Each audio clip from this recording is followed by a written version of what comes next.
Hey everybody, Mark Maloney with the Franklin Regional Council of Governments. I'm sitting today with Bree Dupris, who's the lead field trainer for the Franklin, Hampshire Training Hub, sponsored here at the COG. Bree, tell us a little bit about the work of the Training Hub and how it came about. Yeah, so in 2023, DPH created 10 statewide training hubs, and I cover Franklin and Hampshire County primarily with a few outlier communities. And the reason they created it was because historically, health inspectors have not had any formal training. We've had a lot of trainings that we could go to, 2-hour seminars, even full day seminars, but we've never had any, strict curriculum to follow, similar to police and fire that go to academies or nurses that go to clinicals, through school. We had no formal training. So a lot of us did things differently, which created issues. It created issues because we were not standard between communities. And it was also somewhat of an equity issue because your public health service in your community depended on whether or not your health agent had proper funding or was properly trained.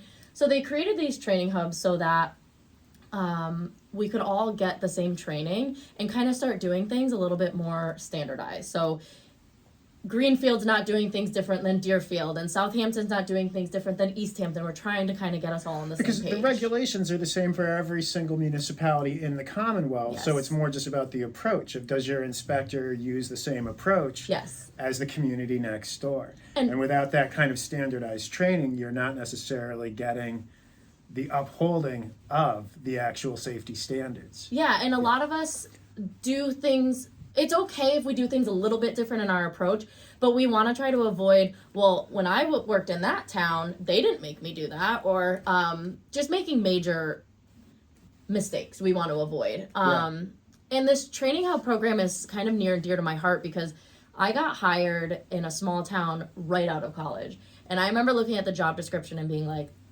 don't know. I knew nothing. And when I say nothing, I mean, I sat in that office and I was by myself. I was like, I don't know what I'm doing. And if only there was a training hub. Exactly.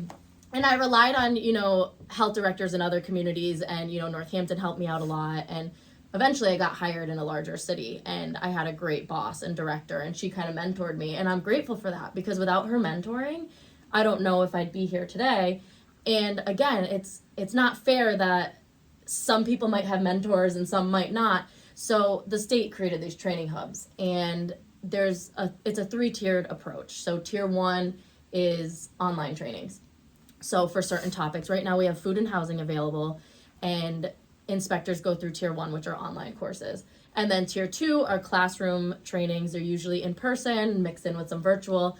And then tier 3, they come out and actually do the inspections. And I shadow them, and I use an assessment tool, but it's more educational. And it's kind of this 3-tiered program that everyone goes through. And there was something similar. This was kind of offered years ago, but it was optional. So it, not everyone took it and not everyone went through it. So now it's become more of a requirement for inspectors to go through. So it's really exciting. Fantastic.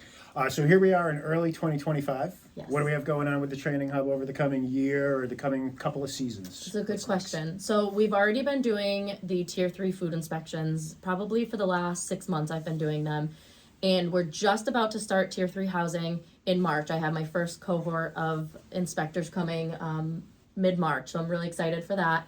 And then DPH right now is working on pools, camps, and Title V. So we're going to have more kind of specialties coming up, hopefully by the end of this year. Fantastic. So all of this information around the Franklin Hampshire Training Hub is available on the FERCOG website. You can check the link that's coming up below us as we speak right now to access that. Anything else you want people to know about the Training Hub before we sign off here, Bree? Well, mentioning the website, we have a resource library on our website, which has a bunch of templates, sample documentation, signage that people can use. Just a lot of information up there that we've gathered. So you can take a look at our website for just general information, but we've also have a resource library for all different types of topics. Fantastic. So this is going to be of particular interest. Well, anybody from the general public is, of course, welcome to check all of this information out. This is really going to be geared a little bit more towards regional health inspectors, boards of health, any other kind of municipal partners or folks that you think should make a point of checking this out. town administrators and boards of selectmen, if they're interested in kind of what their boards of health and health departments are up to.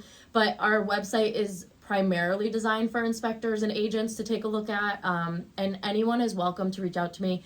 Besides the tier 3 inspections, the kind of formal inspections that I do, I'm also available to just help with questions, email questions. You can call me, text me, and I also can just do unofficial training. I'm trained in those topics like pools and camps, and even though the state hasn't created a formal curriculum yet for them, which they're working on, I can still come and do a pool inspection with you unofficially anytime. So. Excellent. All of Bree's contact information is right on that Field Hub, the Training Hub page as well.